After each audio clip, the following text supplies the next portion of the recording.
Alright, welcome back. Hopefully you watched the first video on finding your purpose. This video is on pursuing your purpose. Now, your life is structured a certain way. Your point A, you have these building blocks in place. And in order to pursue your purpose and finally arrive at your point B, the life you desire, you have to change these, alter these, at least be aware of these, so that you can move towards your purpose, pursue it. So I'm just going to get into definitions, and then I'm going to make videos going into each of these to clarify them further. So, your T.E.A.R. This is your time, your energy, your attention, and your resources, which are things like skills, experience, knowledge, money, assets, connections, experiences. I might have said that already. But this is what you kind of have to spend in these other areas to fulfill these other areas too. How you spend your time, your energy, your attention, and resources, this is what you use and have to pursue your purpose. So this is a great place. This is where you start looking.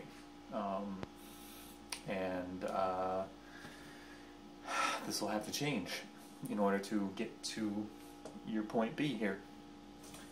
So then,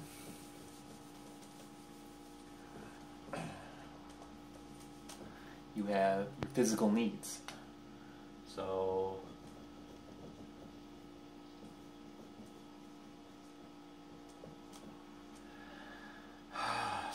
sustenance,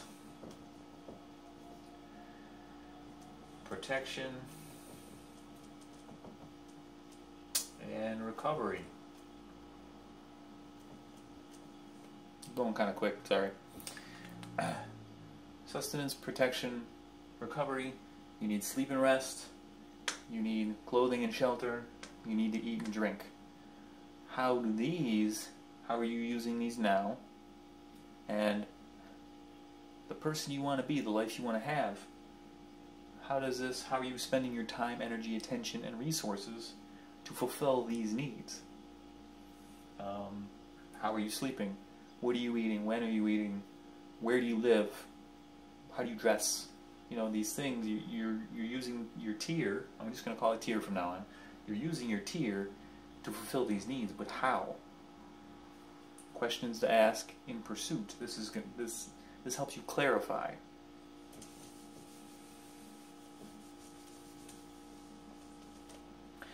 And then you have your structural needs, what I call these. So your physical needs are internal and compel you to act. Your structural needs are your responsibilities. These are the things in your life out there that compel you to act. If you're hungry, you eat.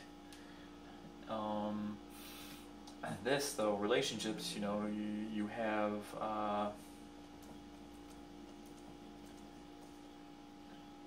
you have responsibilities to people. That's what your relationships kind of are. They do for you, you do for them, whatever it is. Your schedule, every day you wake up, there's probably places you need to be. Job, school, wherever. Maintenance is things like laundry, cooking, just chores, things that you have to do, but they're not really going to aid you, but they can definitely hinder you. If you're doing a lot of thinking, if you're spending a lot of your T.E.A.R. for your maintenance, then that's something you need to clean up. That could definitely be an area where moving towards point B would become a lot easier if you get that handled. So that's your structural needs. So your physical and your structural needs are the content of your life. You can look at it that way. The 7 life areas are the context.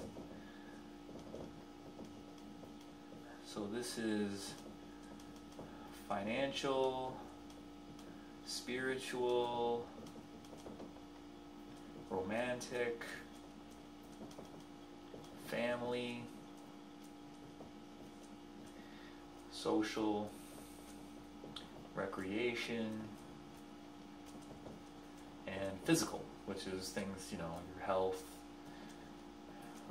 how you eat, exercise.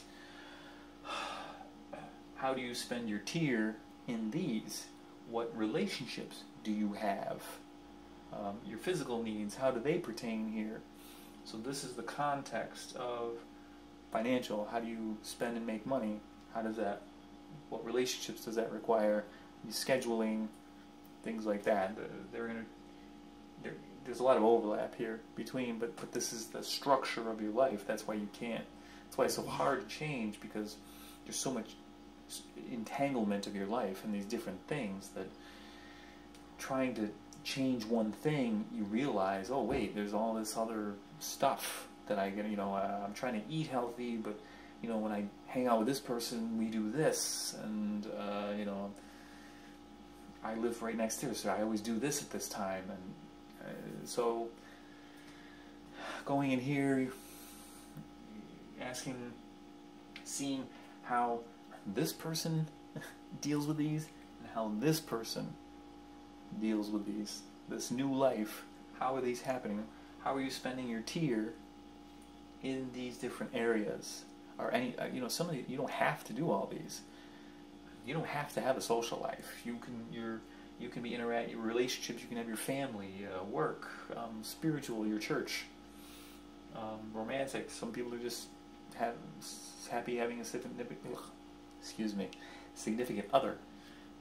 So that's the 7 life areas. Another tool to clarify your path. So next we have habits. Habits are the glue. Your life is held based together by habits. You habitually do things, consistent choices. Habits come from consistent choices. Habits are your path of least, they create your path of least resistance. At some point, every habit you had was you making a choice over and over and over, and finally your brain says, okay, I guess that's what we want to do. Let's just put it on autopilot. We don't have to think about it every time now. That's a good and bad thing. If you use it right, you can create good habits that get you from point A to point B, the life you want. If you have been living by a different purpose or no purpose, you're just avoiding discomfort, always choosing path of least resistance, then a lot of your habits are probably not aligned with your with a purpose, and you probably have been choosing what I call feel-good habits versus does-good habits. And the difference here is usually instant versus delayed gratification. Because if you have no real purpose, if you don't have a really good reason, why would you choose discomfort over comfort? It's having a purpose. It's having a longer term reward that you're looking for that will give you the discipline to say, no, I better not do that now. That's not going to get me closer to where I want to be. That pulls me away. Purpose is about being aligned, you know, going this way.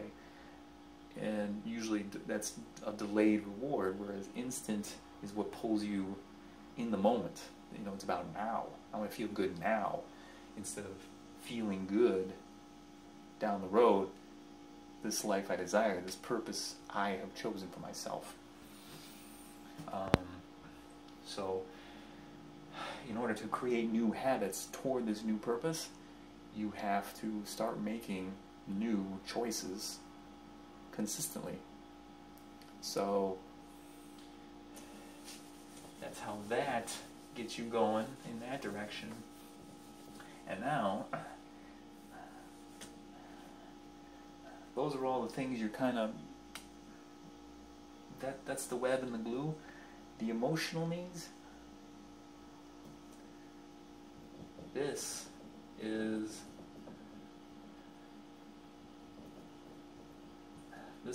the glue. This is the glue that puts it all together.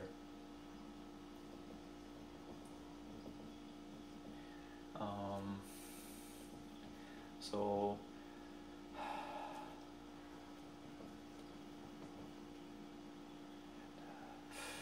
shortness, that's right. Alright.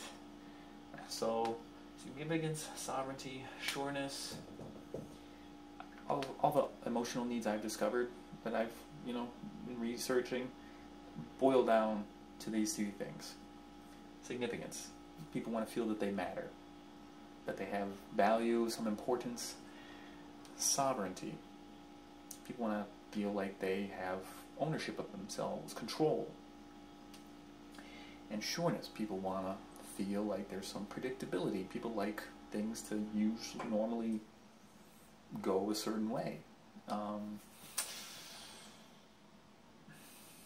The real difference here, the real hard fork in the road when you're talking about changing, trying to move from a point A to a point B and change your life,